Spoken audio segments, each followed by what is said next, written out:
noma beyiswa bekufini bona bathembeke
Ngiyanibingelela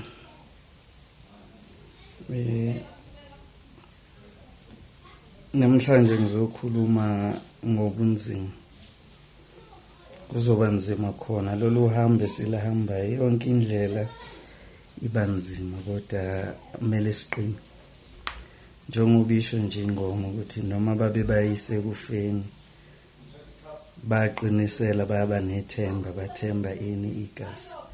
So nami ngizoqinisa idolo abafowethu mhlawumbe abazothi mabelalela bafisa ukuyihamba le ndlela lena engikhuluma ngayo ukuthi bukhona ubunzima ngeke kuze kube lula.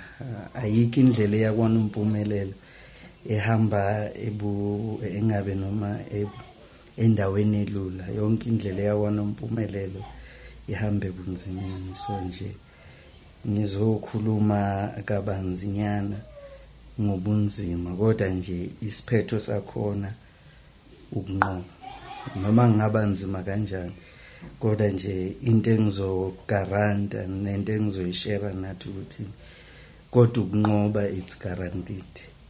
iBhayibheli liyona source and evidence engibheka kuyo ukuthi noma ngaba nzima kanjani everyone eBhayibhelini most of the abantu bakhona baphumelela bandlule ebunzimeni.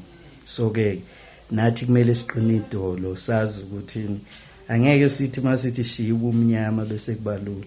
Kukhona la esizo engabe noma uzozama isitha sikulwise khona ozozama ukuluza khona kodwa yazi ukuthini isiphetho sakhona sinjani simnandi kunani kunaleso siqalo kunalobo bunzima lobo obunjani obuncanyana uzokufila ngaleso sikhathi. So ke nje ungamoshi nje isikhathi ngizoqinisa abafowethu ukuthi le ndlela lena iyahambeka le ndlela lena iyahambeka. Khona nje ubhalayo othini ngokuba ubuwula bukaNkulunkulu buhlakaniphile kunabantu nobuthakathaka bukaNkulunkulu kunamandla kunabantu. So ke eyikhathini eziningi kuzoba nzima sizothola sizibone ngathi sithathe ini ubuwula sithathe ini isinqumo esinjani ebekungamele sisithathe kodwa ke as long as sikholwa ukuthi uNkulunkulu othi sithathe leso sinqumo ubuwula bukaNkulunkulu bubuhlakani ubuhlakani bukaNkulunkulu bonakala buwubuwula. So ke yonke into ehlakaniphile emhlabeni uNkulunkulu yenza ubuwula. Yonke into ewubuwula emhlabeni uNkulunkulu yenza ibenjani ibe ihlakaniphi. Khona la uJob naye omunye wabantu abahlupheka kakhulu eBhayibhelini. Kodwa iverse la khona ngilithanda kakhulu ngolimi lasemzini. NgesiZulu lifundeka kanje chapter 22 verse 28 and 29.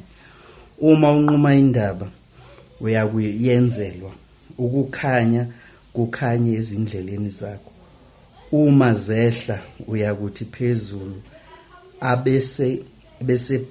abesephakanyiswa ozithobile. Ngolimi lasemzini luthi, thou shall decree a thing, and it shall be established unto thee, and the light shall shine upon thy way. Verse 21, okuyiyena engimthandayo. When men are casting down, then thou shalt say, there is a lifting up, and he shall save the humble person. So lana nje u29 uthini makuthiwa abantu bethi kunzima, thiwa there is a casting down, kwehlela abantu noma bebona ukuthini, noma mhlawumbe usuka phezulu yaphansi bekunjani, bekugxeka bethi kodwa uyayibona lento yenzile ukuthi injani. Yazi ukuthini leso simo leso kuso usendleleni yokunqoba, usendleleni yokwanjani yokuhlula ini uSathane. If they say there is a casting down, you must know ukuthi automatically after you were cast down, uNkulunkulu is going to lift you up. uNkulunkulu okunguyena onjani, onamandla okwenza konke, uzokuphakamisa. So nje ungathuka abantu mabegxeka bekubuza ngezimo odlula kuzo noma izimo obhekana nazo ngaleso sikhathi. Yazi ukuthi mabethi uyahluleka, kodwa mawuhamba ngendlela kaNkulunkulu, yazi ukuthi usendleleni yani yokunqoba. Ulona baseKorinto 16 verse 9 uthi ngokuba ngivulelwe umnyango omkhulu wethuba lokusebenza, nabamelane nami banjani baningi. The more kuba khona umnyango noma ilona i-progress enkulu, yazi ukuthi against it there is also an opposition, kukhona ini abazolwisana nayo.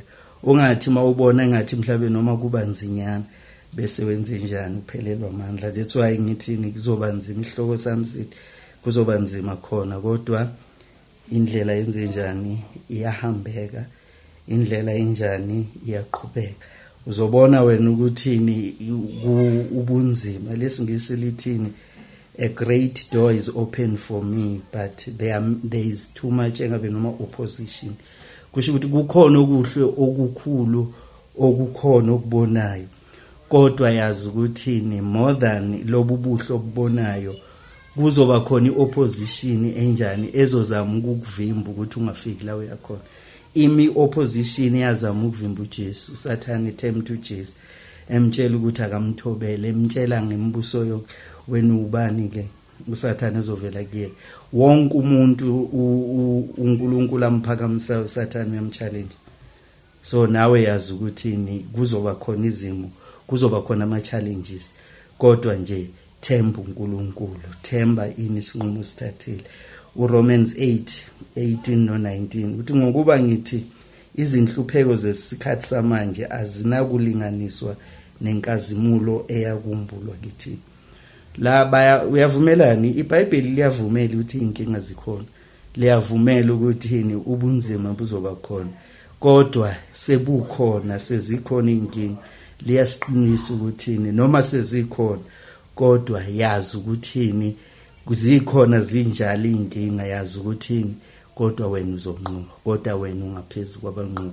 So nje namhlanje nje ngizofisa ukukhuluma ngalokhu ukuthi uNkulunkulu unamandla, uNkulunkulu uzokunqobela, indlela iyaqhubeka. Ungayibona engathi ayihambeki, ungabona engathi kumnyama, ungabona engathi engabe isitha sinamandla ukudlula uNkulunkulu ubheke emuva. Uverse 19 uthi ngokuba ukulangazelela kokudaliweyo ukuyilidela kulindele ukwambulwa kwabantwana bakaNkulunkulu. Lama iqhubeka iveza ukuthi yonke into esemhlabeni kahle kahle isebunzimeni, and yonke lento leyilindele thina abantwana bakaNkulunkulu ukuthi sibe sendaweni yethu, sikwazi ukusave umhlaba.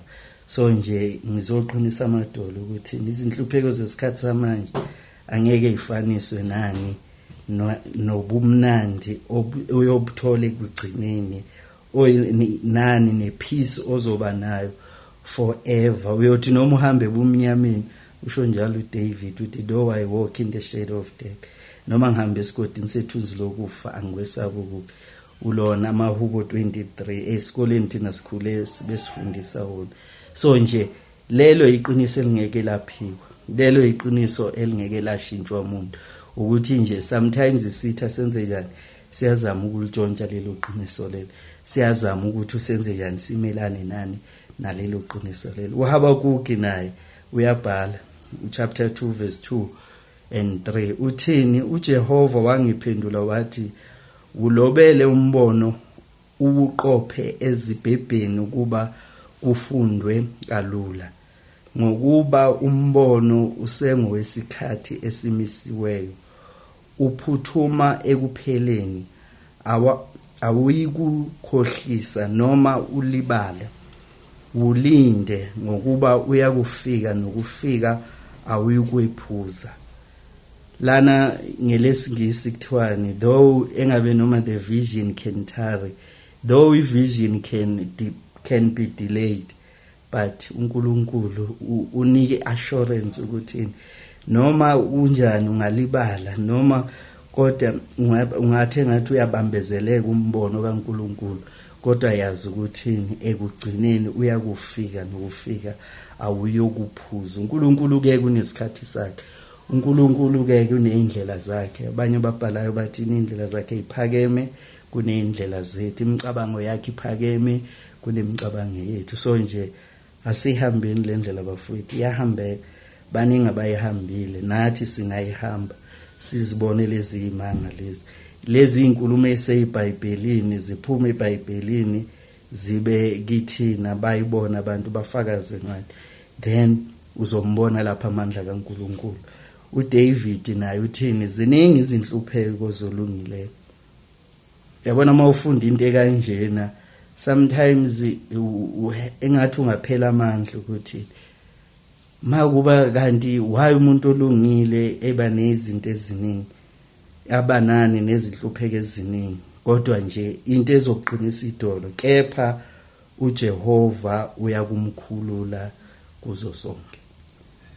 So lana uDavid amaHubo 34 verse 19 uthini? Olungileyo isitha siyamchallenge many times ngendlela zonke, kodwa unika ini iassurance ukuthi akukho ngisho inhlupheko eyodwa eyomnqobo umuntu olungileyo.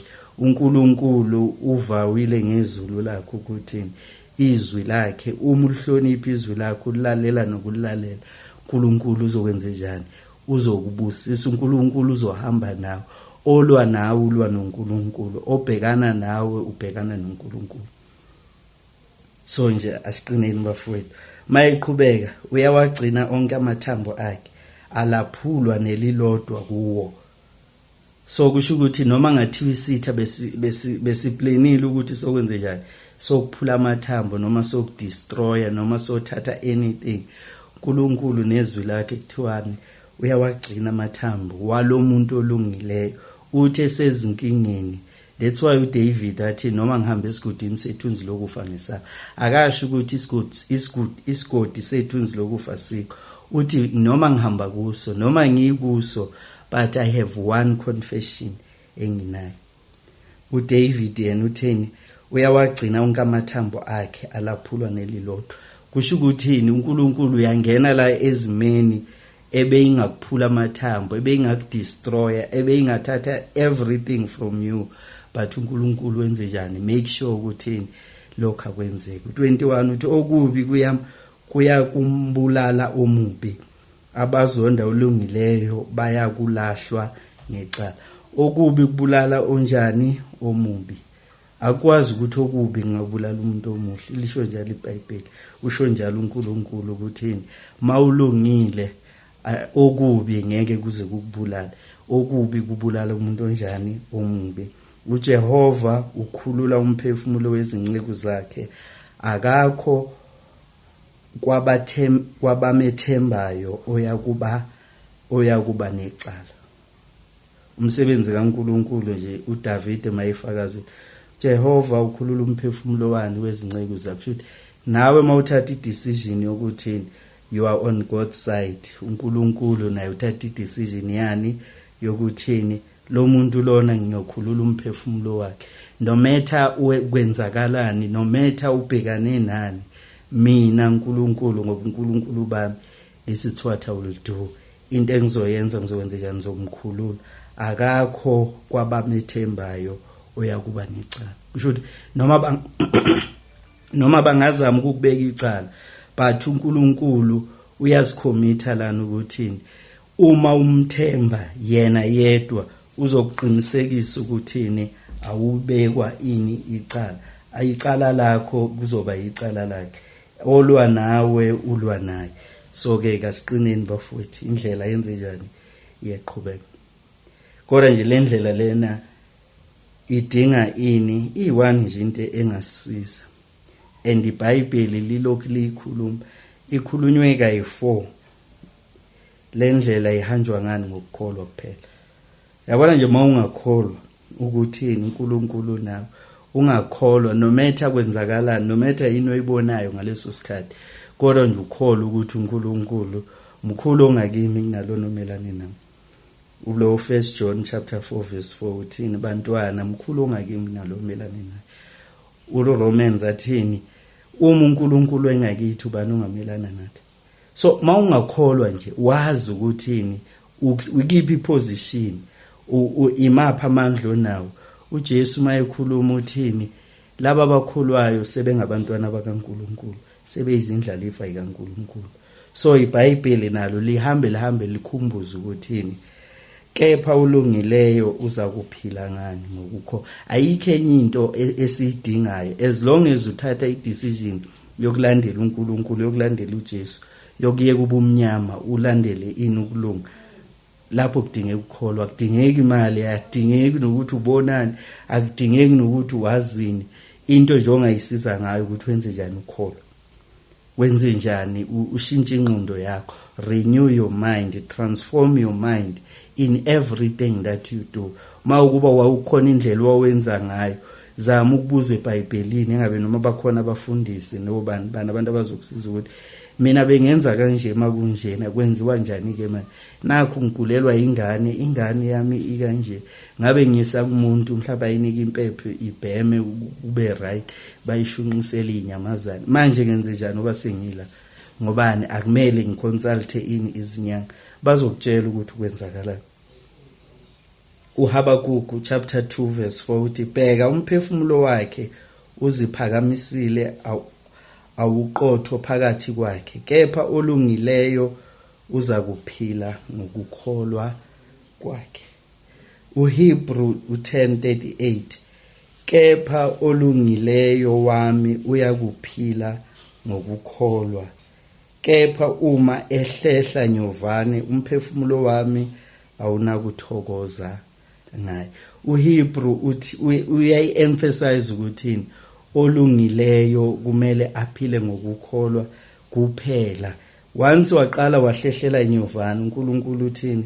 Akathokozi ngawe. So nje once you commit yourself kule ndlela le, yazi ukuthini ebunzimeni bayo kodwa ubunzima bakhona besikhashana, is just nje period yesikhashana. Njengamuntu mayeyozala umuntu wesifazane maye noma yini, kodwa nje ilonile nezilwane zesifazane mayizala kubi mnandi, kodwa after sezele lobo buhlungu benze njani angeke bufaniswe nalento leyizalile. But ke thina sicabanga ukuthi kumele kube mnandi, but ke angeke kuze kube mnandi. Kudingeka ini ukuthi sikholwe nje ukuthi la sikhona ayikho into ezosinyakazisa, la sikhona sidinga ukwenze njani to have assurance ukuthi uNkulunkulu nathi singahlehlele emuva. Kukhona abantu bangena emlilweni bathi thina siyakholwa uNkulunkulu wabasiza. Khona abantu abanjani abangena emthangeni wani wamabhubesi bakholwa uNkulunkulu wenze njani wabasiza. Indlela iba nobunzima, kodwa ke ziningi zinjalo inhlupheko zolungileyo, kodwa uNkulunkulu wenze njani umkhulula kuzo zonke. Asimethembeni, wethembekile, and njengoba ethembekile uzosinqobela kukho konke. uRomans nayo 1:17 nayo usafakaza ukuthi Asikholweni ngokuba ukulunga kukaNkulunkulu kwambulwa kulo kuvela ekukholweni kuyisa ekukholweni, njengokulotshiwe ukuthi olungileyo uza kuphila ngokukholwa. Olungileyo uzaphila ukholwani? Ukholwa ukuthini? uNkulunkulu umkhulu kunanoma isiphi isimo. uNkulunkulu will provide for you in any challenging situation. In everything oyidingayo, God is there, and God will supply all your need. That's what you need to believe. Elesingisi lithini? It's impossible to please God without faith. Into oyidingayo mawuthatha lendlela lena, have faith. Have faith in God. Have faith in the Bible. Have faith in His word. Have faith engabe laba abathumileyo ukuthi bazokufundisa. Kodwa wazi ke ukuthi bakhona abanye abagqoke isikhumba semvu kodwa bayinjani, bayizimpisi. uNkulunkulu uzokubonisa na, and labo bantu suke kubo. Elokugcina naye lilokhu nje emphasize into eyodwa, ngokuba olungileyo uzakuphila ngani ngokukholwa. uGalatians chapter 3 verse 11. Kepha ukuthi ngomthetho akukho umuntu olungiswayo phambi kukaNkulunkulu kusobala. Ngokuba olungileyo uzakuphila ngokukholwa. Olungileyo uzakuphila ngokukholwa. The righteous person shall live by faith. The righteous engabe noma believer shall live by faith. Every person uthatha lendlela inzima injalo but asemethembeni uNkulunkulu, ile ndlela injani iyahambeka. Ngizele nje lokho namhlanje ukuthi ngizoqinisa idolo. Ngiyazi bakhona abazoyilalela bafise ukuyithatha, basenkingeni vele abalali kunjani, nabo bayayihlulela ukuthi lento abayenzayo ayilungile, abakhona ukusisiza. Take this decision and you will not regret. Noma beyiswe ekufeni, ingoma isho njalo ethi babethemba igazi, babethemba uJesu, babethemba uNkulunkulu. Thina sohlulwa yini? Thina why singamthembi? So ikhona indlela iyahambeka. Yabona uNkulunkulu uma ezokhulula abantwana bakhe bakwaIsrael besebugqilini, kwakungekho lula. And impilo ababeyiphila yayinjani, yayinzima. Lento yayifakazela ukuthini kuze ubani uExodus chapter 1 verse 12 futhi kepha ngokubahlupha kwabo kwaba yikhona banda basabalala baba novalo ngabantwana bakaIsrael. Isitha the more sikuhlupha, the more uzothola strength. Yonke into enhle, even the gold goes via the fire. Yonke into enhle ongayithanda emhla, ayikho into enhle eqhamuka nje entweni enhle. Yonke into enhle iqhamuka kuphi? Ebunzimeni. So ke njengoba negolide nalishiswa ngomlilo ukuthi libe right, nathi uNkulunkulu uyasithesta ngani ngezimo. uSathane mayifike ethi loya muntu loyana hayi ayikho lento loyana owami, athi uNkulunkulu umbonile awusengowami. Athi uSathane mabephikisana njengoba bephikisana kwistory sikaJob, uNkulunkulu ngoba ubonile ukuthi uyamethemba, bese uSathane athi uyazama. The more wenze njani umezweni, uma ukholweni lakho uzakunqoba. Abantwana bakaIsrael kuthiwa the more behlushwa banda, the more isitha sithi senze njani sibasebenzisa kanzima, the more benze njani bemultiply. That it's i-universe, umhlaba nje usebenza kanjalo ukuthi the more usebugqileni. Yabona uma ungabheka abantu abasuccessful emhlabeni baphuma ngophi empilweni njani, bakhule kanzima. Bafiwa abantu abakhule kahle empilweni abasuccessful. I-universe has proven ukuthi mawu ebunzimeni yila kuphuma khona into enjani, into enhle. So nje nawe mawufuna ukuthi uphuma nawe umuhle uyilento oyifisayo, yamukela isimo. Angeke kuze kube ngaphezulu kwesimo lana onjani ongakhona ukwenze njani ukusikera. noma ukumelana naso. uNkulunkulu uthi uyasiweya ini isilingo noma isituation, abheke ukuthi lo muntu wami lona, abheke isimo abona ukuthi hayi lo angakhona ukwenza njani kusinqobo. So nje asihambeni le ndlela le, and uma uyihamba uNkulunkulu naye indlela zakhe, indlela enze ngayo. Uma ufunda uExodus chapter 13, abantwana bakaIsrael sebeyaphuma ke manje, izitha ziyabalandela kanjani njani. uNkulunkulu uma ufunda uverse 18, kepha uNkulunkulu wabagwegwisa abantu ngendlela yasehlane ngaselwandle olubomvu. Abantwana bakaIsrael bakhuphuka ezweni laseGibhithe behlomile. Why uNkulunkulu enze njalo? Wathini uNkulunkulu? Uyabona ukuthi uma ngibakhipha ngendlela elula, labantu laba bazofika ezweni la ngifuna baye khona, bazofika bengangazi. Bayothi mabefika lapha bebona izimo ezinkulu, bebona laba abantu ababeseKhenani, ngeke baze bakholwe ukuthi mina ngabanqubela. So indlela esimple ukuthi ngibakhiphe la bazohamba khona bani 40 years ehlane, bezongibona, bebona amandla ami, bazodlula ezimini, bahambe baswela amanzi ngibaprovide amanzi, bahambe baswela ukudla ngibathumele inamagwaba ababalethela ukudla. So imana yehlezulwini. So uNkulunkulu was training them, and nawe ke uNkulunkulu is going to train you. It's not only about uSatan, naye uNkulunkulu is training. Naye abantu bakho yabadinga ukuthi benze njani, babe iskin sabo sibe strong, ingqondo yabo yazi ukuthi there is nothing engenzeka. Njoba nje kukhona izinyanga zikuthatha sihambe zokulalisa emathuneni, zenzeni zigcabe zikutshela ukuthi manje angeke usadubuleka, ngeke kusenze, akulula nakho lokho, kodwa uyakwenza ngoba uyakholwa ukuthi kuzokwenzeka. So naye uNkulunkulu naye indlela zakhe zinjalo. Kunokuthi mhlawumbe noma kufake nje akuthathe engabe noma ezonweni zinjalo, akuthatha kufake ekukhanyeni, sometimes uzokudlulisa kuphi ezindaweni ezinzima. And njengoba ekudlulisa ezindaweni ezinzima, hayi ukuthi obana ke efuna ukwenza njani ukubulala, but uzama ukubulala that mentality. The more udlula izimini, the more unqoba uhamba noNkulunkulu, ila uzobona khona ukuthi hayi bo lo muntu lona kusho ukuthi unamandla, uthola ubufakazi, and ekugcineni uzobe usuhamba umemezela abantu batshela ukuthi hayi bo le ndlela lena inamandla, le ndlela iyahambeka, le ndlela lena injani, idinga nje ukuthi ukholwe. Mina kwenzeka 1 2 3 nganqoba, kwenzeka lokhu nganqoba, kwenzeka lokhu nganqoba. uNkulunkulu walokho engidlulisa nje, angazi nami ngidlule kanjani, angazi kwenzakaleni. Bangitshela nje ukuthi faster 3 days uthandaze. Umfundisi wangitshela kanjalo, ngahlala endlini ngathandaza for 3 days. Kwathi kuphela lo 3 days kwaqhamuka kwenzeka kanje lokho ubufakazi buhambisa udumo uNkulunkulu. And uNkulunkulu lona cebo lela nalo ngathi asimethembe. Everyone must believe this message, but idinga ini ukukholwa.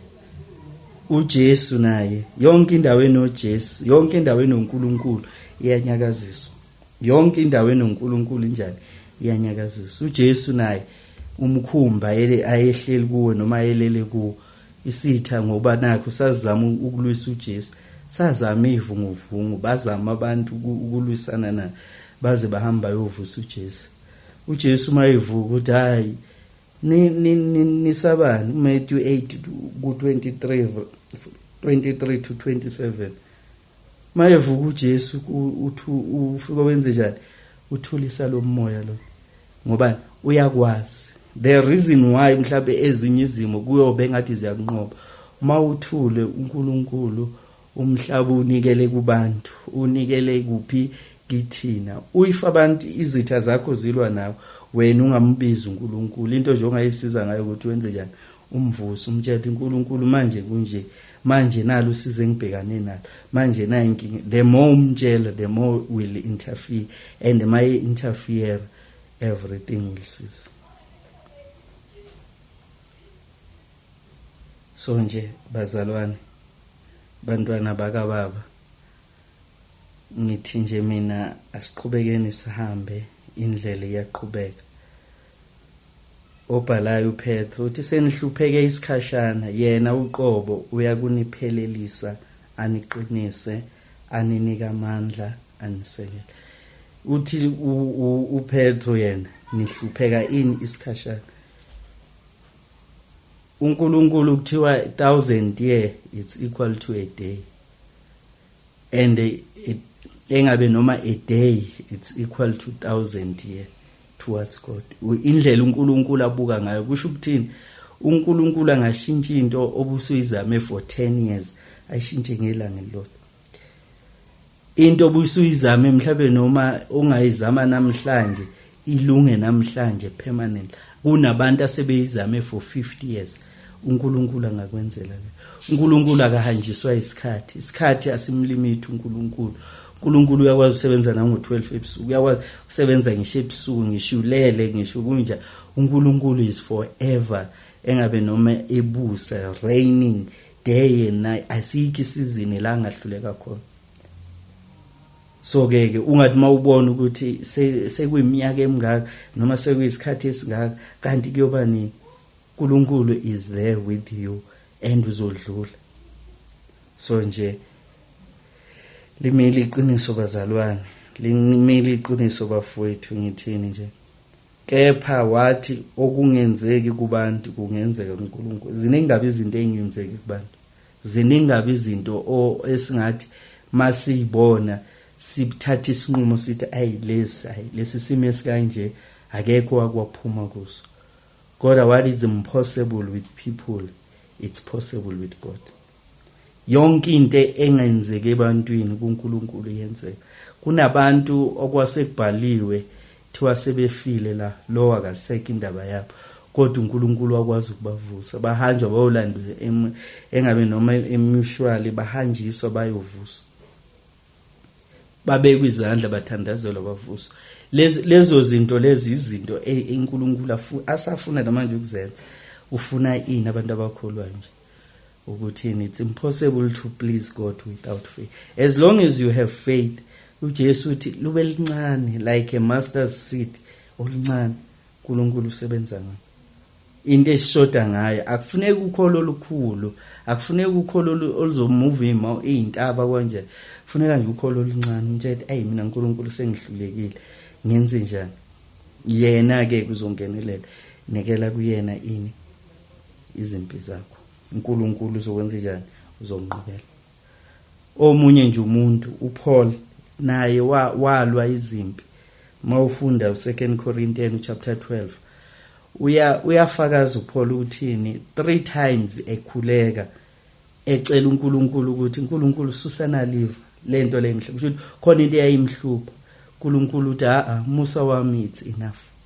Kusho naye uPaul esenzile imanga ethandazela kukhona into eyayimhlupha. Nawe uzothola ukuthi uNkulunkulu leyo nto leyo wena oyibhekile, lobo mzimo obhekile, uNkulunkulu ufuna ukubonakalisa amandla via lobo mzimo lo. Wena nje into omele uyenze ukuthi ukholwe uNkulunkulu, ungabheke emuva, ubheke phambili ukuthi lokhu kuyangihlula and uNkulunkulu sengimazisile ngaye, uzokusolva ngesikhathi sakhe ngendlela yakhe. uPaul naye wenza kanjalo, waba nalo uNkulunkulu wamthandaza, wathandaza, wacela uNkulunkulu wathi lento le ngeke ngize ngisuse, wena nje yamukela ukuthi umusa wami it's wanele, umusa wami angeke uhlulwe ilento le ongitshela yona. Wena nje into engabe uyayenza, ngabe uyaqhubeka wenze njani, ulwe ushumayela ivangeli. And uPaul ziningi izinto ayidlule kuza eyinqobile, ngene emajele, enzeka yonke into. Mawufunda izenzo 27 verse 14 uyathola lapho ukuthi uPaul wayesemkhumbini. Umkhumbi kulahleka zonke izinto, kwaba khona ivunguvungu kanje like kwenzeka kuJesu. Kodwa uPaul ngoba wathemba uNkulunkulu, mayethandaza uNkulunkulu wamtshela wathi lento izenzakalayo akekho umuntu ozolahlekelwa impilo yakhe. And wama lapho ayikho into, mawufunda leso story leso uyabona ukuthi ayikho into eyayingamenza uPaul ukuthi enze njani, alithembe loluzi. Kodwa ngokuthi wayengahambi ngokubona, wayehamba ngokukholwa, wakholwa izwi likaNkulunkulu. And mayekholwa izwi likaNkulunkulu vele kwaba kanjalo, akekho umuntu owenze njani owalahlekelwa impilo yakhe. Balahla impahla, kwalahleka yonke into, bezama ukwenza njani ukuzisiza kanjani njani. Ekugcineni benze njani, bafika lapha kwakumele baye khona, bathola ini isiqiki la bafika bahlala khona, benze njani kwaze kwadlula ini izimvula lezi einamandla. And uthema ifika isitha siyalwa, siyazama ngazo zonke indlela, kodwa ziningi zinjalo inhlupheko zethu thina balungileyo. uNkulunkulu une-assurance eyi-1 ukuthi mina ngizokunqobela zonke, hayi ukuthi wena uzoyinqoba. uNkulunkulu onqobayo, unqoba via wena nje kumele uhlale phansi nje ubukele, wethembele uNkulunkulu ukuthi angenza konke, and uyakwenza. uPaul uthe mayefika kuchapter 28 izenzo, mayefika lapho ke engabe noma esiqikini, mabefika imvula umkhumbi sewuphihlikile unjalo, mabefika bethi bayahlala, uPaul mayethi ubasumlilo kwenze njani, ulunywa yini inyoka. Isitha zamile ukuthi simdestroy kupho olwandle, sahluleka. Mayefika ngaphandle sesifuna kwenze njani, simbamba ngani, sithumela inyoka ukuthi ayimlungu. And abantu ababebuka lapho babasho ukuthi hayi shuthi lo muntu lo uyisoni, lo muntu lo uNkulunkulu akamfuni. Usinde, kuyaxoxwa lana abantu abahamba naye bayaxoxa ukuthi basinde engozini engakanani. Yena mayefika ngapha, and uye lo muntu lo isigebengu kumele ayoboshwa, yena mayefika ngapha selunywa na inyoka, babheka ukuthi uzofa. Le nyoka le iyaziwa ukuthi hayi yabona le ibululu, malikela kuluma upoison ufa manje, bathi bayambheka akangafa, wathatha le nyoka wayifaka emlilweni, waphila ngani ngokukholwa. And akangasaba, wazi ukuthi uNkulunkulu uyohlezi ngakuye. Ilokho nathi esikudingayo, ilawo mandla lawo ukukholwa, indlela iyahambeka. Ubunzima baye akusho lutho, noma singabona kunzima kaye, but nje into engizele namhlanje ukuthi ubunzima lobo ozodlula kubo noma obubonayo noma obuzwayo, yazi ukuthi into engekho le compare to the power uNkulunkulu asinike yona. uJesu mayekhuluma nabafundi bakhe uthi nizohamba phekofezela neinyoka. Akasho ukuthi inyoka nofezela kuzosuka kubele kude, nina nizohamba phekwa. Mawuthatha idecision ukuthi nizohamba, siyazi ke kufezela uyalumana, siyazi inyoka nazo ziyingozi, kodwa ke mawuthatha isinqumo walandela uJesu, Jesu unika leso story leso, unika lelo testimony, ukunika lobo bufakazi ukuthi wena uzohamba phekofezela neinyoka, wena uzophuza upoison ungafi. Bazothi abathakathi bangakini bekuthelela upoison bethi hayi sifuna afe kanjani, uphuze wena kube mnandi, udle kube njani, bamangala ukuthi why engafi, why kunjani, and bazi ukuthi lo poison uyingozi kanjani. But ngobani? uNkulunkulu, it's on your side. Wena ufeza iside likaNkulunkulu, wena wenze njani isitha sakho, wenze njani awusiqalekisi, wena isitha sakho uyasikhulekela, wena isitha sakho wenze njani usenzele okuhle. Mawenze njalo uthi uNkulunkulu uthulela amalahle phekwe ekhanda laso. And isitha sakho mazizama ukukulwisa uNkulunkulu ungazi unjalo uyilalele, isitha sakho sizama ukukusurround sithi sizokubulala, uNkulunkulu uzokuvikela. Into nje siyidingayo ukukholwa. Esinye seyitori eBhayibhelini uJobe usithole. Ubafo lo wahlupheka naye, wahlupheka kakhulu, walahlekelwa yonke into. Ngicabanga ukuthi abantu abaningi bayasazi. Kodwa into ayenza uJob, wenze njani? Wakholwa ukuthi uNkulunkulu usesayidini la. Wakholwa ukuthi sebemtshelile, kufika abantu abaningi bazomtshela ukuthi abantwana bakhe abasekho bashonile. Abanye bazomtshela ukuthi inkabi zalimala, izimbongolo zakho zifile. Omunye wafika wathi amakamela akho njani nawo bawathathile. Omunye wafika wathi umoya omkhulu ufikile, ingane zakho yonke, and ifika ngesikhathi esi1, fika ngendlela eyi1. Isitha senza sho ukuthi ngizomshaya ngani ngento eyi1 ngesikhathi esisodwa, ngingamniki ithuba lokuthi acabane. Angizukumshaya kulonyaka, ngiyomshaya next day, noma ngimshaya today, ngimshaya ngelanga lelo. kodwa ulokhu njana uJob wenze njani? Waphumela phandle wathini? Waphuma ngize esizalweni sikamame, ngiyakubuyela khona ngize. uJehova wapha, uJehova uthathile, malibongwe igama likaJehova. Unobufakazi obubodwa nje lokhu njani uJob uthi uNkulunkulu uphile, yonke lento ebenginayo beyiphuma kuNkulunkulu, and yonke lento lena ithathwe uNkulunkulu. Yena wabheka uNkulunkulu, akabhekanga isitha. Wazi uNkulunkulu, akazanga ini isitha. Wena mawuzokwazi isitha uzoba senkingeni. Nathi ke asibhekeni sekwenzekile, asiphakamisela amehlo ethu ezulwini. Kuye uNkulunkulu owenzile izulu nomhlaba. Lokho ikhona ukuyosiza, ikhona ukuyoze njani ukuyosinqobela. Uverse 22 uthi kukho konke lokhu uJobe akonanga, akamthelanga uNkulunkulu okubi, akazange aqalekise uNkulunkulu. Wazi uJob ukuthi uNkulunkulu lento le kushuthi uyiplanile, lento lena kushuthi uyenzile, uvumile ukuthi yenzeke. Noma ngingavumelani, noma ngiyiqonda, noma ngiyiqondi, noma ngiyayivumela, noma ngiyivumeli, kodwa uNkulunkulu uyena engizoqhubeka ngimbheke. Makabonge uNkulunkulu, makabonge uNkulunkulu ngokuba mina ngaphuma kuphi esizalweni ngenqunu futhi ngiyobuyela ngenqunu. Akusiboka abantu laba esingabathatha kancane. And nawe ke mhlambe izilingo zakho mhlambe ifuna uhambele ezinyathelweni zalabo bantu laba. Nini mayibona uSathane uthi uJob akaqalekisa uNkulunkulu, akalwi noNkulunkulu, ubuyela uNkulunkulu uthi lo muntu wakho wena umvikelile kanjani njani, letha la ngimgulise ngimfaka ukugula. uNkulunkulu uthi hamba kuya kunandaba, kodwa nje umoya wakhe nginesho ukuthi ngeke uzuthini. Mayebuyela uyagula, umfazi uzothi thuka uNkulunkulu ufa. Ngoba ezikhathini eziningi even nabantu abaseduze kwethu ibona bazosiphushela kuphi esimeni esinzima, bazokutshela ukuthi yenza lokho, and lokho abathi kwenze ku against izwi likaNkulunkulu. uSathane uzongena zaze azokhuluma ngani ngomlomo wabantu abathembile.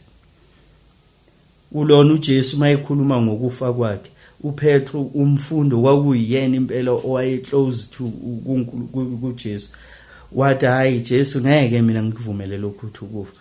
uJesu uthi suka Sathane, utshela lo uPetro, ngoba uPetro noJesu babe very close. uSathane usondela ngani ngoPetro towards ukulona ukuzama ukumilana necebo likaNkulunkulu. So ke nathi Sathane uzozama ukusifaka kuphe emkhumbini ezivunguvungwini, kodwa nje icebo lilodwa. Ziningi inhlupheko zolungile. uNkulunkulu wenze ini isifungo wathi uzomkhulula kuzo hayi kwezinye zazo zonke. uNkulunkulu uthi uyamkhulula kuzo. uJob lana mayephendula umfazi wakhe, umfazi mayithi thuka uNkulunkulu ufe, kepha wathi kuye uJob chapter 2, ukhuluma njengalokhu osifazane oyisiwula ekhuluma, siyakwamukela okuhle kuphela kuNkulunkulu, singamukeli nokubi na. Kukho konke lokhu uJob akonanga ngomlomo wakhe. uJob wa understand ukuthi uNkulunkulu it's not about ukuthi uthatha izinto ezinhle kuphela. There are seasons, zikhona izikhathi kuwo wonke umuntu. Njoba nabantu ababi zikhona izikhathi la behlelwa khona izinto ezimbi ezibhedayo. Nathi thina abahle umehluko nje uyi-one ukuthi thina sithi okubi kusehlela sibheke uNkulunkulu, sicele kuye ukuthi uNkulunkulu nakho kubi singakunderstand, siyacela ukuthi usisize ukuthi sedlule kukho, siyacela ukuthi usinqobele lokho, and uNkulunkulu will come. Nawe mhlawumbe uNkulunkulu ngabe ingane yakhe, ngabe abafweni, ngabe umfazi, ngoba nabo uSathane sometimes uyabasebenzisa, yazi ukuthi uNkulunkulu kunikile amandla ukuthi wenze njani unqobe. And ubani uJob omunye wabantu yabona mawufunda incwadi yakhe iyona enamandla kakhulu. Uma ubheka impilo yakhe ubheka nezinto ezikhulunywa lapha yana, ungafunga ukuthi uJob kwakuumuntu obusayo, ungafunga ukuthi uJob kwakuumuntu onjani owayehleli kahle. Yebo waqala ihleli kahle kodwa isitha samnyakazisa, kodwa waqhubeka wabona uNkulunkulu, akazange ashintshe kuphi ekwazini kwakhe uNkulunkulu. So nawe mhlambe mawuzokwenza kahle isitha sizokulwisa, kodwa nje ubufakazi engizokunika bona namhlanje ukuthi yima ezwini likaNkulunkulu. Ebunzimeni wena uthini? Ebunzimeni wena uzokhuluma uthini? Uzokhesa uNkulunkulu noma uzoqhubeka nokumethemba uNkulunkulu? Ngoba ilife sonke noma ngathi ukholwa kangakanani, sonke sidlula elifeni, sonke sinani, sinomuntu osiqulisa amacala uSathane. uJobe yena wenze njani? Wanqoba konke ngoba wazi isikhathi ukuthini elifeni kunesikhathi sokukhala, kunesikhathi sani sokujabula. Wama kuphi ekukholweni? Mawufunda ubani uJob chapter 7, uJob usizini lwakhe uNkulunkulu engabe noma engekhe engamboni kubhlungu kunjalo. uJob chapter 7 verse 1 uthini? Umuntu akasempini yini emhlabeni? Imihla yakhe ayinjengemihla yomqhashwa na? Njengenceku ekhefuzela ithunzi nanjengomqashwa obheka umvuzo wakhe na? Kanjalo ngithole ifa lezinyanga zokubi, ngimiselwe ubusuku nezinhlupheko.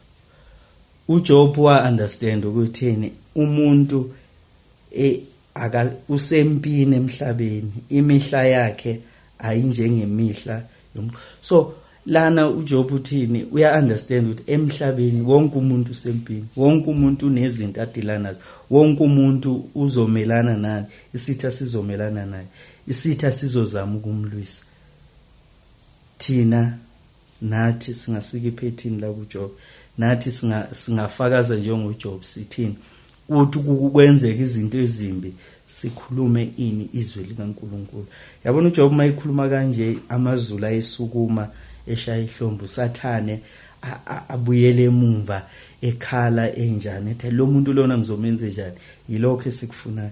Mawufunda ulona u14 uverse 7 uthi ngokuba kukhona ithemba emthini, uma unqunywa ungabuye uhlume, mehlumela lawo alikuphela, noma impande yawo iguga emhlabathini, nesiphunzi sawo sifela uthulini.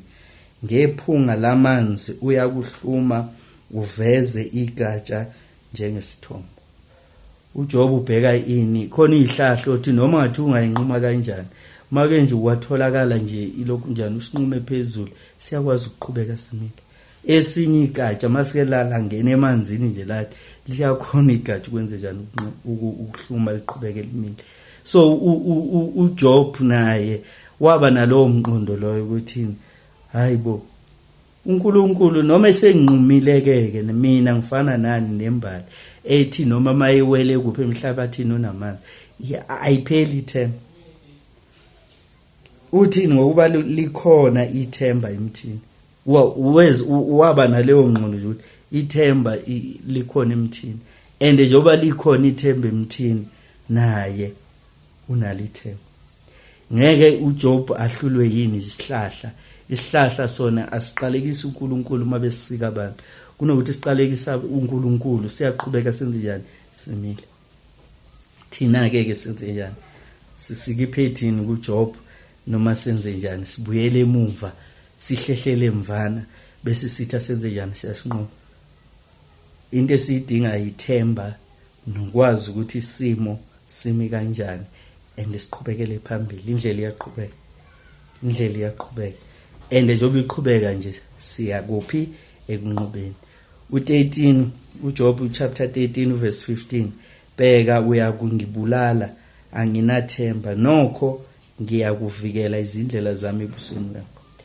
Elesingisi lithini? Though you slay me, noma uthi ungishayile, noma uthi ungibulalile, but this is what I will do. I will never leave you. I will forever be next to you. Usho njalo uJob. Uthi noma ngathi uyangibulala nokho ngiyakuvikela izindlela zami ebusweni bami.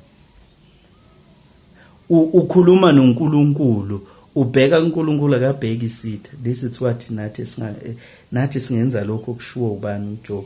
And masikwenza uNkulunkulu esezulwini lakhe uzokwehlisa ingelosi zakhe sizokwazi ukunqoba.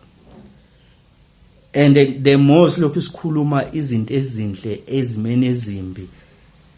Ngoba umlomo uyadala, whatever oyishoyo izokwenzeka. Whatever oyikhulumayo yiyo ezokwenzeka. Umhlaba wonke wadalwa ngani? Ngezwi likaNkulunkulu. uNkulunkulu wasinika lawo mandla ukuthi umuntu umfanekiso wakhe, whatever into ayishoyo iyenzeka.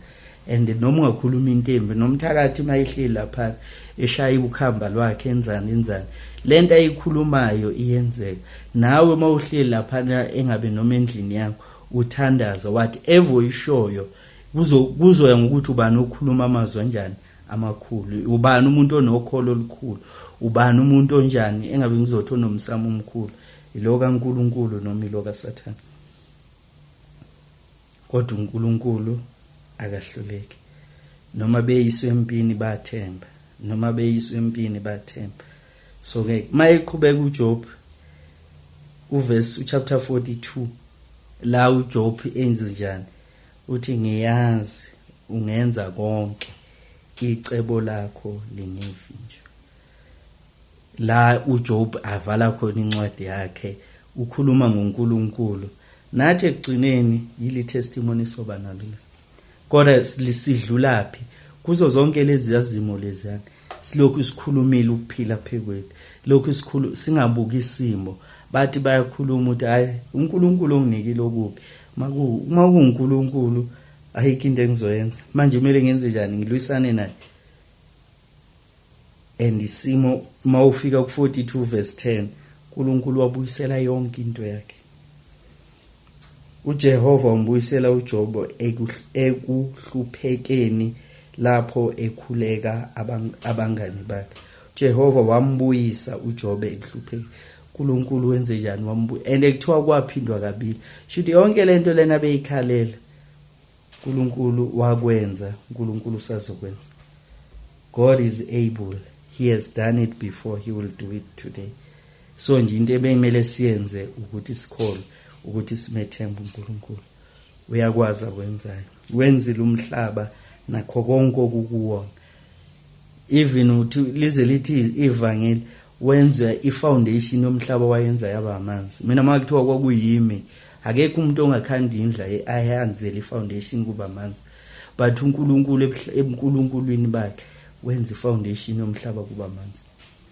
Okubuwula ebantwini kuNkulunkulu kwenze njani? Kubuhlakani. uJoseph naye one of my favorite engabe noma character engathi mangifunda eBhayibhelini ngasho ngathi indlela ahlupheka ngayo mayeqala uNkulunkulu uyambonisa isiphetho sakhe, umbonisa amaphupho ukuthi wena uzobusa inyanga engabe noma nelanga, they will bow to you.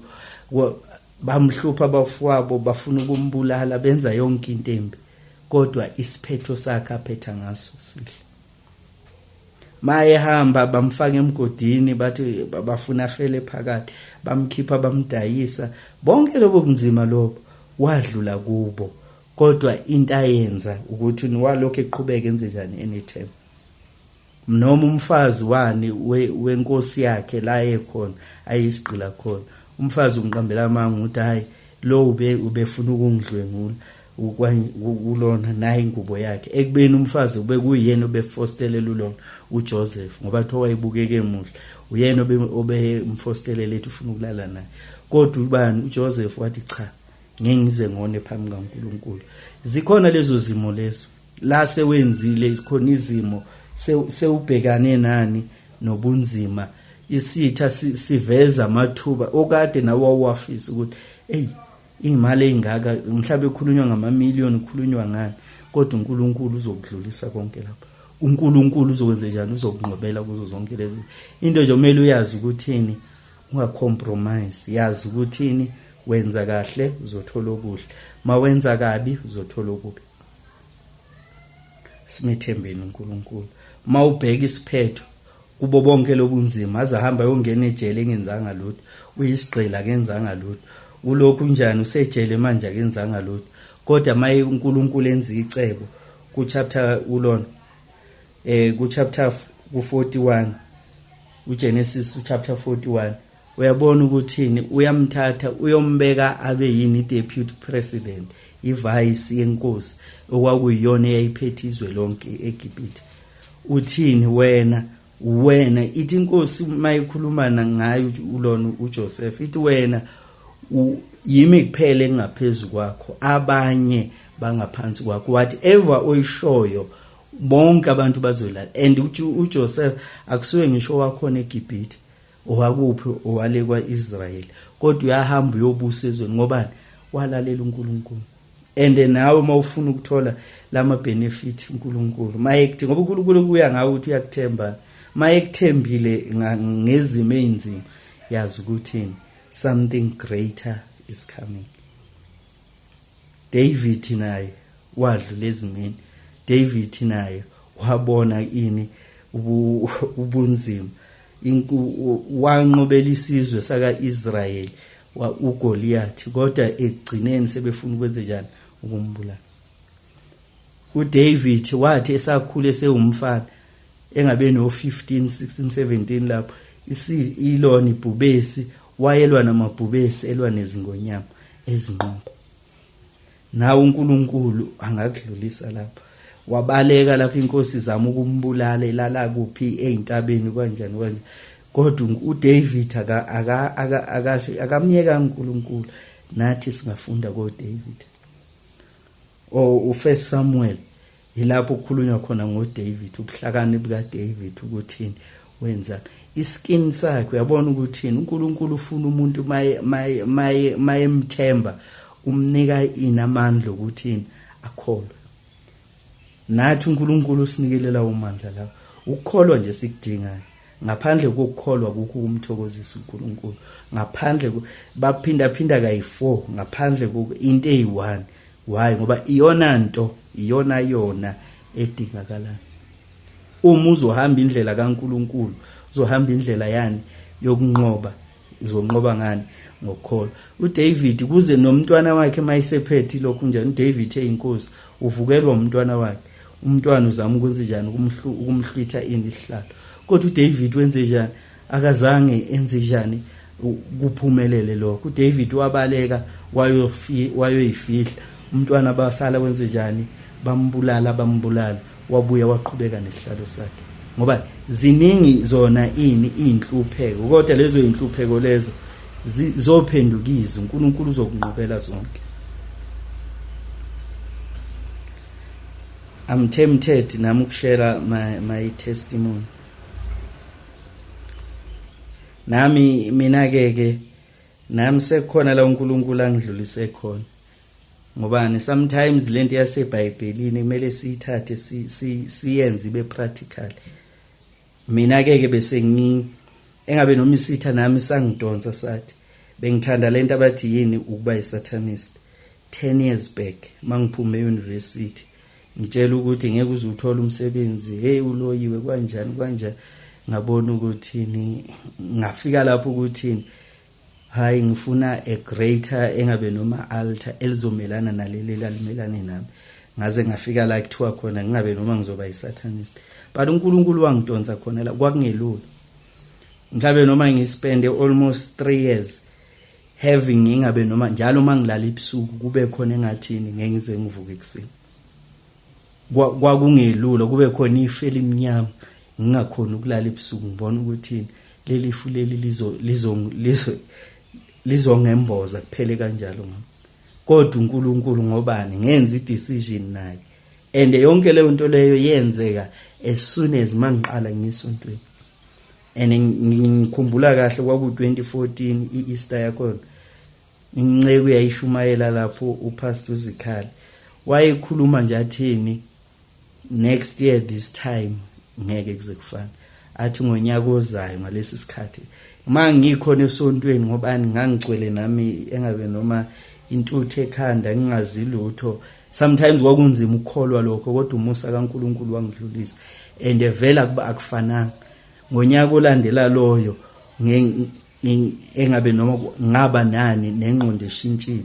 uNkulunkulu wangisiza ngakhona ukubona ngenye indlela ngobani ngangihamba nani noNkulunkulu wanginqobela kuphi ezimpini. The following year ngangisebenza e-call center mangilokhu njani kwathiwa fasting 21 days.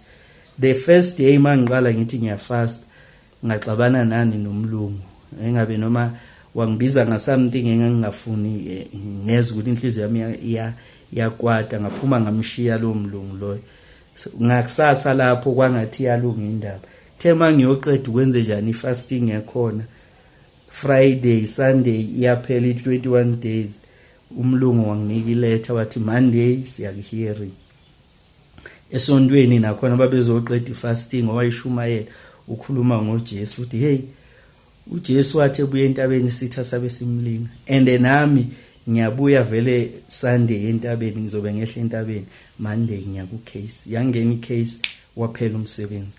Mangibuye ekhaya icase yangindla mangibuye ekhaya bayabuza bathi kodwa uyabona ukuthi lento le oyenzayo lena yokusonta nani uyabona ukuthi iyo lena iqedela umsebenzi. Angikhonanga ukubaphendula kodwa ngenze njani ngathemba. Kodwa ngenze njani ngahlala kuphi ethembeni likaNkuluNkulu. Kwakungelula ngihleli ngingasebenzi and abantu basho bathi hayi uzenzile wena and ngaba nani nombono khona enye inyanga engangidlula eyayilaphana endleleni mawuya ngasesontweni inginika imali after ngiluza umsebenzi. Yabona ukuthi nisitha sasingitshela ukuthi hamba lapha inyangeni inyanga izokunika izokuvulela izinto zakho but ngokukholwa angizange ngenze njani ngilandele lezo zinto. Kuningi engingakusho buningi ubufakazi engingabusho kodwa nje omunye ugogo wakhuluma nami kuzo zonke lezo zimo lezo ngobani kuya nangokuthi uzokhuluma nobani and uzokutshelana wathini khona la ubani uJames athini akube ukuthokoza kodwa uma uyithola useyinkingeni akube ukuthokoza yazi ukuthi uNkulunkulu uvivinya inukhola kwakho. Leyo nto le ngathi mangiyizwa ayiyenzanga isense and ngaze ngathiwa indoda ayikhali ngayibona nami ngiphuma inyembe zathi lo gogo kodwa uyayiunderstand lento ayishoyo and wayisho wayifakaza ngathi noma ngihamba ngiyekhaya ngibheka lento ayishoyo ngibheka lesimo engibhekane naso ekugcineni kwenze njani kwadlula. Zonke izimo ziyadlula. uNkulunkulu mkhulu kunazo zonke izimo. uNkulunkulu wethembisile. Yabona mawufunda kulona kuDeuteronomy 28 from verse 1 to 14 uNkulunkulu ukhuluma ngomuntu wakhe olungileyo. From verse 15 up to I think boma 51 uNkulunkulu ukhuluma ngeziqalekiso. So kukuwena ukuthi uphila impilo kabani ka 1 to 14 noma 14 to the end of the chapter. Iziqalekiso ziningi kakhulu izibusiso sikaNkulunkulu mawufunda ubone ngathi izinqa kodwa zibaluleke kakhulu ukudlula yonke into. Uverse 1 wakhona uthini uma ulalela nokulalela izwi likaJehova uNkulunkulu wakho uqaphela ukuyenza yonke imiyalo yakhe engiyala ngayo uJehova uNkulunkulu wakho akuphakamise phezukwazo zonke izizwe zomhlaba. uNkulunkulu uthi mawulalela yena uzokuphakamisa phekwezizwe zomhlaba. And uverse 2 uthi zonke izibusiso zizokulandela. Uverse 7 uthi uJehova uyakwenza ukuba izitha zakho ezivukelayo zibulawe phambi kwakho ziyakukuhlasela ngandlelanye zibaleke ngezindlela ezisikhombisa. Uthi phambi kwakho uNkulunkulu they will come in one direction but they will be scattered in 7 different directions and they will die in front of you. That's what yabona uDavid abantu ababona lezo zinto lezo zenzeka. Joseph abantu abayibona leyo nto babusa phezulu kwabazali babo phezulu kwabafowabo. Bathi mase befila abafowabo sebebona le testimony kaNkulunkulu ukuthi uNkulunkulu uqinisile vele. uNkulunkulu uyayazi lento ayishoyo. Bathi sekwenzeka phambi kwabo akakholwanga. Abafowabo sebe realize ukuthi bamona uJoseph maqeda kufa bababo. Uthi uJoseph nina lokho enanikwenza nanihloso kubi kodwa uNkulunkulu wayihloso kuhle. Ngoba into ebalekile uNkulunkulu into engabalekanga ukuthi abanye abantu benzani, as long as bengakholwa, as long as bazama ukulwisana necebo likaNkulunkulu, wena thembela kuNkulunkulu. Asimethembeni uNkulunkulu, asimthembeni uNkulunkulu kuzo zonke izimo esibhekane nazo. uNkulunkulu ungaphezu kwezimo zonke. uNkulunkulu akahlulwa lutho. uNkulunkulu uthini kuRomans chapter 8 verse 1 and 2? Kanjalo akusekho kulahlwa kwabakuKristu Jesu, ngokuba umthetho womoya wokuphila uKristu Jesu ungikhululile emthethweni wesono nowokufa. So akusekho ukulahlwa uma uNkulunkulu nje umethemba, no matter angathiwa isiphi isimo ubhekane naso, there is no condemnation. Lisho njalo lesingisi. As long as you believe, as long as you confess Jesus, uthatha umthetho kaNkulunkulu uphila ngawo, umeditate upon it day and night, ayikho into ezonqoba. Amahubo 120 uverse 7, ngingowokuthula kepha uma ngikhuluma bangabalwayo uNkulunkulu uzobuba nami. Usho noma ngingathiwani wena ungokuthula kodwa abantu balwa nawe, uNkulunkulu is on your side. Ungabi nani nokulokhunjana nokungabaza, ungabi nani nokusaba nokudoubt ukuthi uNkulunkulu mhlawumbe kanjani uNkulunkulu bathi uyasizwa. Ayikho lonto le eBhayibhelini, ayikho. Idlozi liyabhekela uNkulunkulu usizo isi, ayikho lonto le. Amavesi kaSathane lawo, amavesi obumnyama abazama ngawo abantu njengoba bebenza zonke izinto ezirong. Yingobani balandela ifundiso enjalo ukuthi uNkulunkulu bayamsiza? Akukho ukusiza uNkulunkulu. uNkulunkulu osiza umuntu angeke futhi uzumsiza, and ngeke uzazi indlela zakhe, but uzamile ukuyiveza kuphe eBhayibhelini. Uzamile ukwenze njani ukuzivula amehlo ukuthi ngingenza noma yini engifuna emhlabeni. And istrategy kaNkulunkulu they are foolish. Istrategy kaNkulunkulu zidelelekile. uNkulunkulu mayekhuluma nabantwana bakhe abasezweni lobugqili, Jeremiah 29 verse 11, uthini? Ngokuba ngiyazi mina imicabango enginayo ngani, usho uJehova, imicabango yokuthula kungeyobubi, ukuba ngininike isikhathi esizayo nethemba. uNkulunkulu batshela nje lokho ukuthi mina nginemicabango emihle ngani. Ngicabange akusikho yokunibulala, akusikho yokunenzela izinto ezimbi. Mina nginifisela izinto ezinhle. Kodwa uvumile ukuthi bayezweni ilandi lokugqila. Uvumile ukuthi isitha sibathathe sibehlule.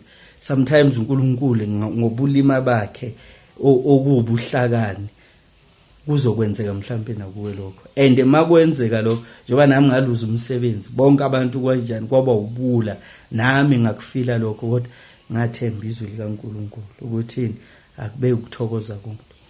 And the following year same thing, unyaka mawuqala ngafasta 21 days ngathola umsebenzi, namanje la ngisebenza khona. Ngaqeda namhlanje, ngakusasa ngayothola lo msebenzi.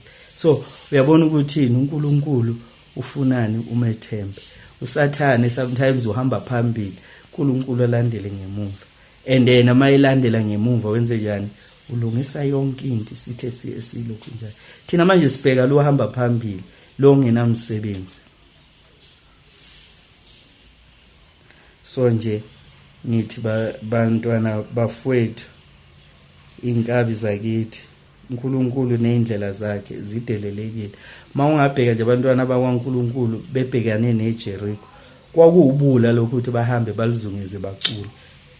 Into nje engayenzi sense, kodwa ngokuthi kwakusho uNkulunkulu lelo Jericho lenze njani, ubonda lwakhona indlela lalulukhulu ngayo, kwangekho indlela yokulinqoba noma ukuluwisa. Kodwa ngokuthi uNkulunkulu uyena wayebanike leso strategy leso.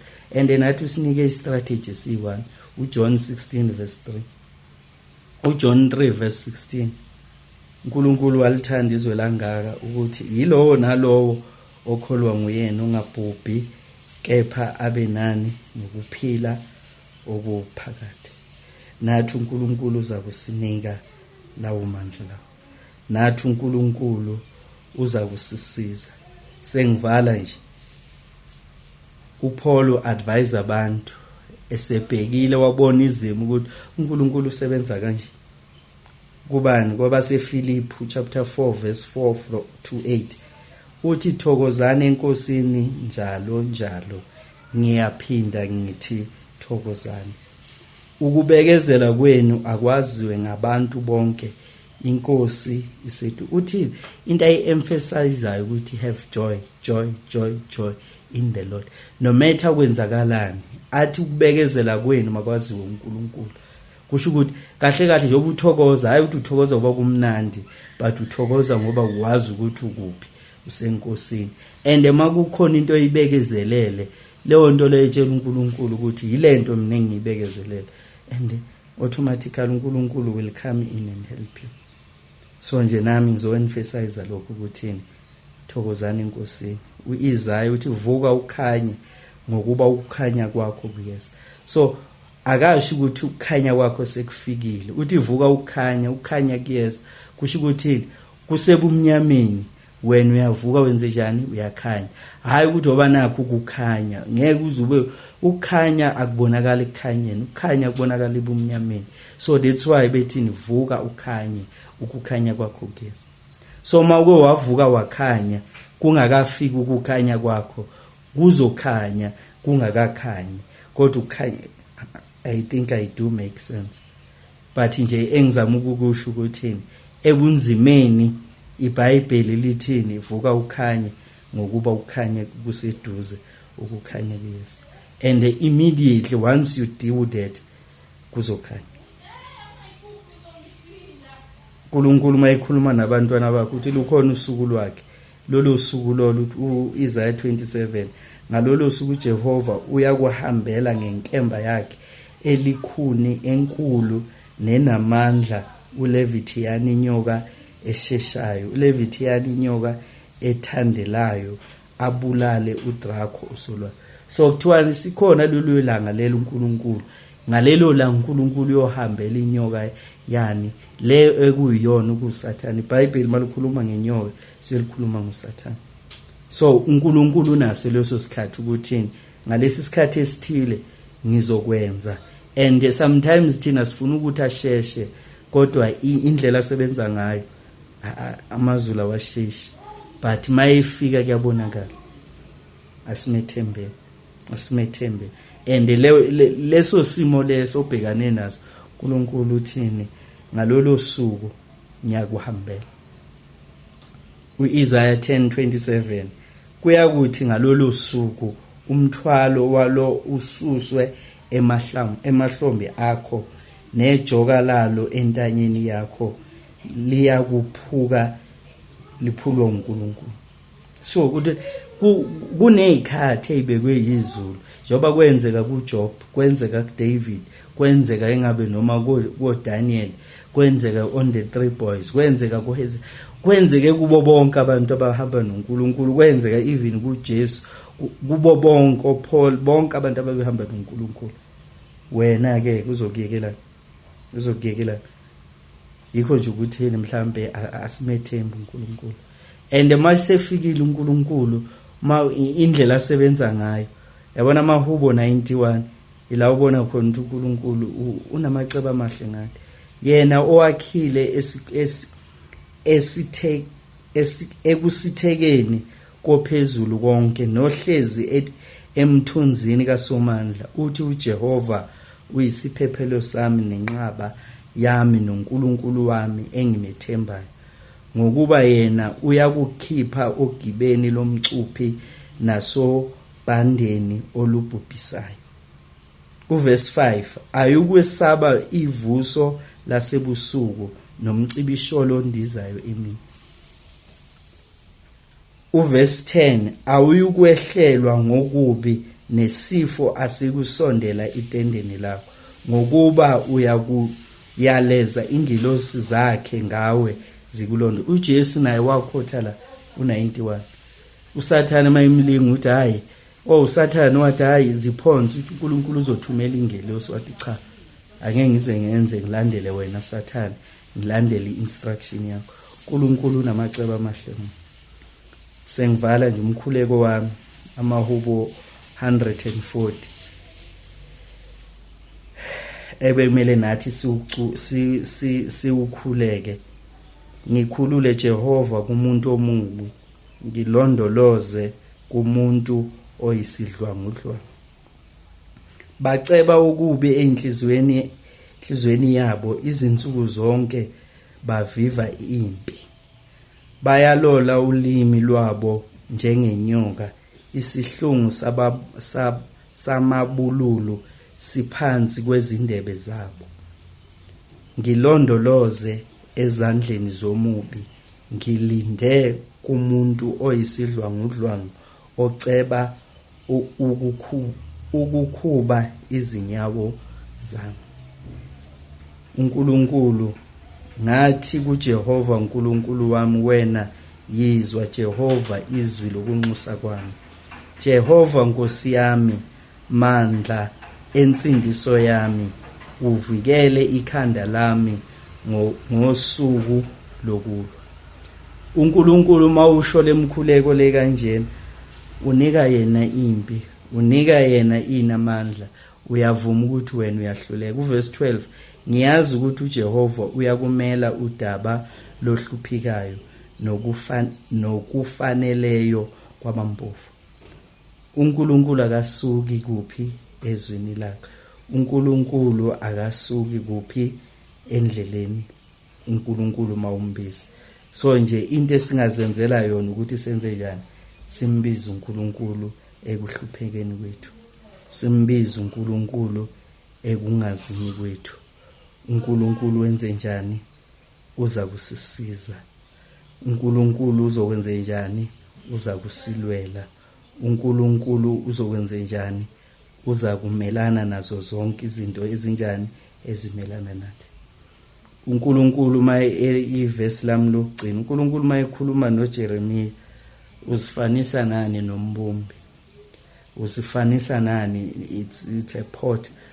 Uthumela uyilona inceku yakhe uJeremiya, uthi hamba endlini yombumbi uyobuka ukuthi umbumbi usebenza kanjani. Uyobuka ukuthi mayebumba into, mayike yamosheka, uyayithatha iqale phansi, akayilahle umbumbi. uNkulunkulu naye uthi unjani. Uverse 4 uthi kepha isitsha asenza ngebumba sonakala esandleni sombumbi, wabuye wenza esinye isitsha njengokuhle emehlweni ombumbi ukuba asenze. Lase lifika izwi likaJehova kimi lithi, bengingenze kini ndlu kaIsrayeli njengalombumbi na, usho uJehova, bheka njengebumba esandleni sombumbi, nenjalo esandleni sami ninandlu yami. uNkulunkulu uyazinikela kithina, thina asilandele indlela yakhe, thina asimethembeni uNkulunkulu, thina asimazini uNkulunkulu. Khona ubani uhlengiwe emhlaba mayecula athi be still and know I am God. Thula wazi uNkulunkulu. So amanye amazwi, it's a verse nalo lelo. uNkulunkulu mayekhuluma nabantwana bakhe athi be still and know that I am God. Thula ungathi makwenzeka izimo, thula and wazi ukuthi mina nguNkulunkulu. Into ezokwenza uthule, into ezokwenza ukuthi wenze njani, ungatatazeli ukuthi wazi ukuthi who is on your side. Mawazi ukuthi uNkulunkulu uyena osesayidini lakho, noma yini obhekane nayo uza kuyinqoba. So nje asimazini uNkulunkulu bafowethu, asimethembeni uNkulunkulu bafowethu kukho konke sibhekane nakho, nasezimeni zonke sibhekane nazo. Let us be still and know ukuthi mkhulu ongakithi kunalo melane nathi. Nangu ngiyasho nosisi lana, umama uhlengiwe emhlaba, uthini asithule sazi uNkulunkulu ukuthi ungakithi uzosinqobela and ayikho into engamelana. Ngiyabulela. Amen.